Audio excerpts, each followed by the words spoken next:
Bonjour, bonsoir, où que vous soyez, qu'importe le temps, le moment, c'est le plus important puisque vous êtes là avec moi dans ce partage. Il va être différent des autres, je l'espère, pour vous, pour moi-même aussi, ceux qui écoutez. Je vais vous parler de la caractéristique du lâcher-prise. Beaucoup de choses ont été faites là-dessus, ou écrites, ou pratiquées. Mais à mon sens, chaque personne, comme elle est différente, elle a une âme unique et différente, va agir ou réagir de manière différente de sa voisine ou de son voisin, compte tenu de la couleur et la teneur de son âme et de quel bois elle se chauffe, bien entendu. Alors, avant d'aller plus en avant, j'aimerais vous partager aussi une maxime du célèbre Bruce Lee qui a inventé, instauré le Jeet Kune Do. Et la maxime est la suivante: soyez souple comme l'eau. Et c'est une maxime extraordinaire. N'oublions pas que l'eau va de gauche à droite, avec souplesse, mais également avec légèreté. Mais à l'intérieur d'elle-même, elle a une force extraordinaire. Elle érode tous les rochers qui sont proches des mers, ou là où il y a de l'eau. Ça, c'est la force. Et chacun de nous avons cette légèreté et cette force pour l'utiliser sur notre route lorsqu'il s'agit d'un lâcher-prise. Lâcher-prise sur quoi? Bien sur un inconvénient, sur une mauvaise situation. Quand je dis mauvaise situation, lorsque il y a des opinions qui sont différentes et qui s'opposent, hein? Qui s'opposent comme ça, prêtes à se briser. Non, non, non. On va bifurquer avant qu'il y ait une cassure, bien entendu. Mais également dans une situation qui engendre des émotions chez l'être humain et qui cause des aléas et de profonds inconforts, quelles que soient les émotions, que ce soit des émotions primaires ou des émotions secondaires. Elles sont là et on n'oublie pas que ces émotions, c'est la gasoline de l'être humain. Mais qu'est-ce qu'on fait avec ça? Eh bien, c'est ça. En faisant le lâcher-prise, on va faire le tri. Hein? Comme ça, on trie, un petit peu comme si vous avez, on me donne cette image, un panier avec plein de noisettes. Elles sont ressemblantes, mais pas tout à fait identiques. La forme est différente, la couleur peut être différente. Donc ça, c'est une image qu'on me donne pour les émotions que l'être humain ou que vous pouvez avoir à l'intérieur de vous en ce moment. Et qui font leurs propres dégâts. Hein? Un propre dégât émotionnel de cette façon, c'est un petit peu comme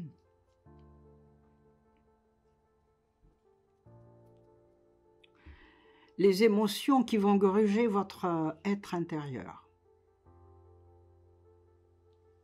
Au moment où vous y attendez le moins. Bon, vous allez me dire, c'est facile à dire, mais pas aussi facile à pratiquer. Je le conçois, je vous donnerai même raison. Alors avant que de s'emballer, vous, avant de s'emballer sur une situation qui vous dérange et qui peut être même pénible, je dirais même encore plus, très difficile à supporter, à cause d'eux et parce que. Eh bien, il y a une chose que l'être humain parfois oublie, je vais vous le rappeler si vous permettez, c'est de respirer profondément.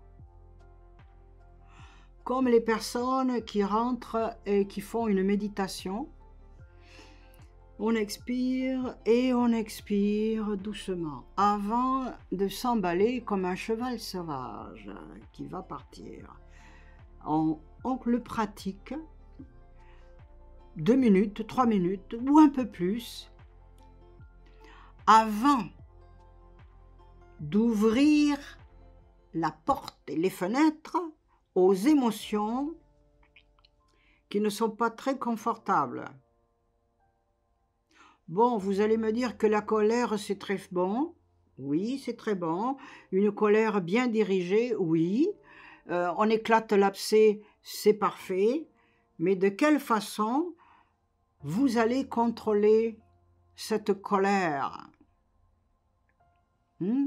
Émotion primaire, ça. Donc, cette colère qui peut être très forte, vous allez pouvoir l'annihiler tout doucement, tranquillement, en respirant. Ça peut paraître paradoxal parce que vous pouvez me dire « mais moi je respire tous les jours, là, mais c'est pas ça qui m'empêche d'avoir des émotions avec des hauts et des bas. » Oui, sans nul doute, vous respirez, tout comme moi, mais vous ne respirez pas profondément, jusqu'au fond des entrailles, et expirez comme si votre expiration devrait atteindre le ciel. Parce que n'oubliez pas que le ciel, il n'est pas juste fait de nuages, hein? On s'en est déjà parlé, sans nul doute. Vous avez les êtres de lumière qui sont là pour vous permettre de franchir les portes qui vous paraissent difficiles. Et puis aussi, la nuit, certains disent, la nuit porte conseil. Parfois oui, je suis d'accord, et parfois non. Parce que la nuit porte conseil, parce que durant la nuit, la personne n'a pas dormi. Elle a cogité. Clac, clac, clac, clac, clac, clac, clac, clac, clac, clac. Alors ce n'est pas une bonne chose à faire. Alors que de lâcher prise, de laisser faire le courant.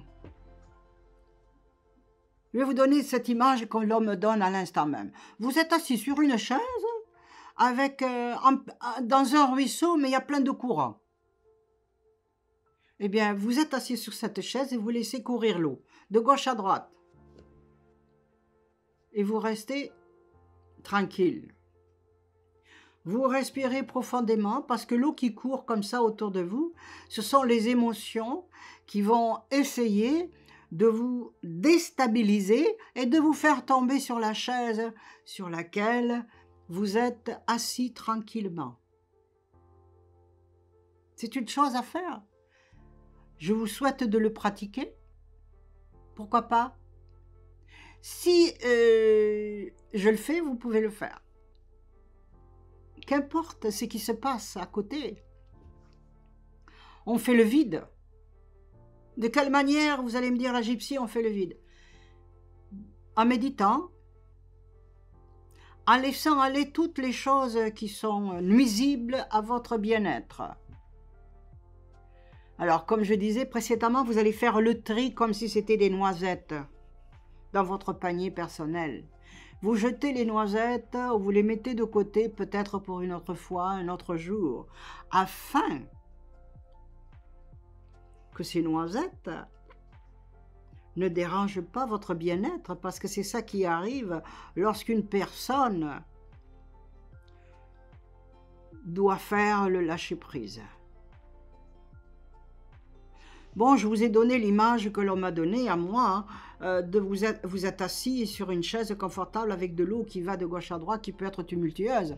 Mais vous pouvez le faire selon votre choix, votre besoin, en marchant. En marchant, vous pouvez faire le tri de vos noisettes. Bon, ça, là, ça ne me convient plus. Ça, je n'en veux pas. Cette personne n'est pas confortable pour moi. Ces paroles ne sont pas appropriées. Cette autre personne me manque de respect. Ou bien c'est moi-même qui ai manqué de respect à quelqu'un. Là, vous allez faire votre tri. Ou bien, je vous le suggère,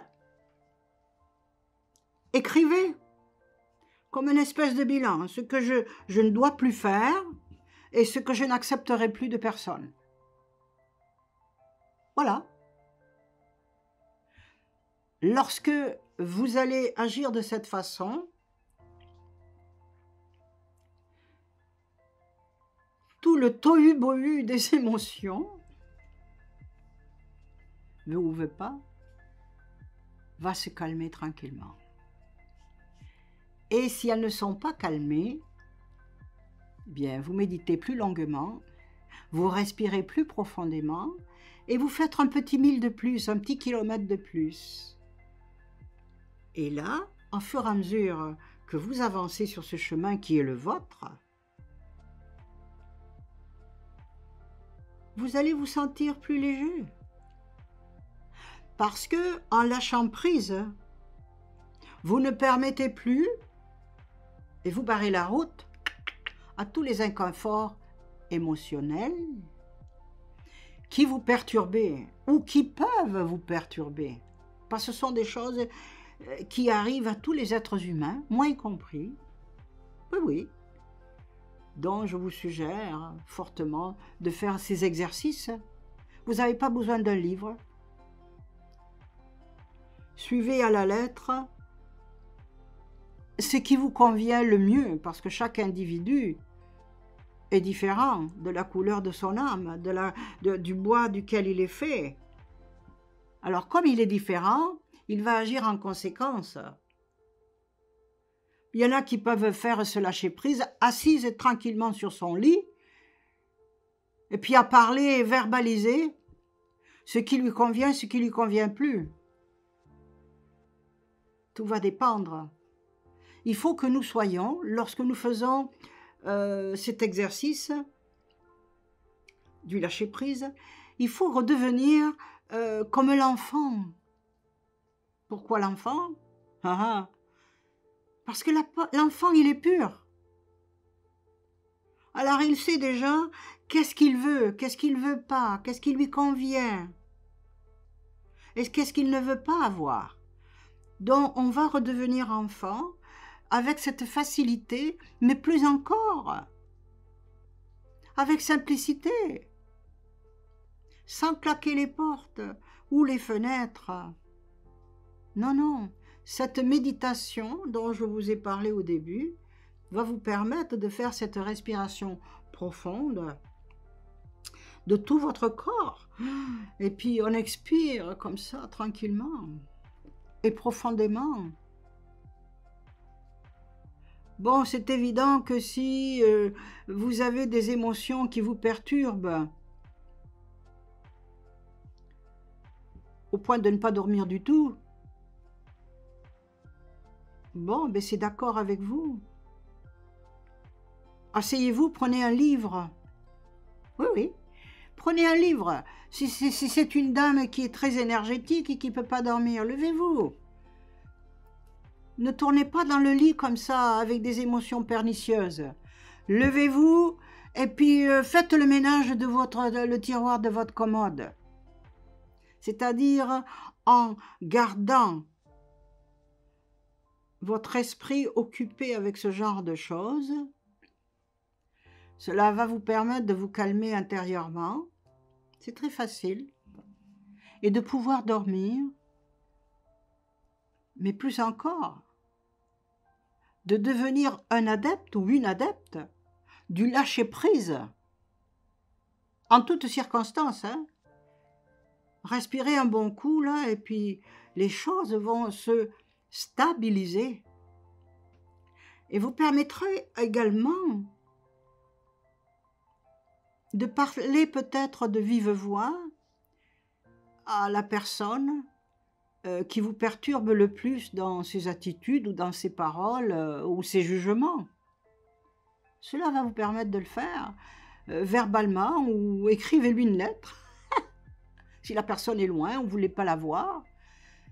Et vous écrivez et puis vous l'envoyez avec des belles énergies, vous mettez des belles énergies. Donc c'est une forme différente de ce que je viens de vous suggérer, mais on vient de me le donner à mon oreille intérieure pour que vous puissiez, vous, tous, en profiter à n'importe quel jour et à n'importe quel moment de la nuit aussi. Vous savez, c'est pas seulement les écrivains, entre parenthèses, qui écrivent la nuit, hein, parce qu'ils sont inspirés. Peut-être que vous aussi, si vous le faites, bien vous allez être inspiré par rapport à ce qui se passe dans votre intérieur, dans votre âme, pour faire une forme de libération, pour un meilleur bien-être, pour vous-même toujours. En premier, charité bien ordonnée commence par soi, mais également pour votre entourage. C'est aussi simple.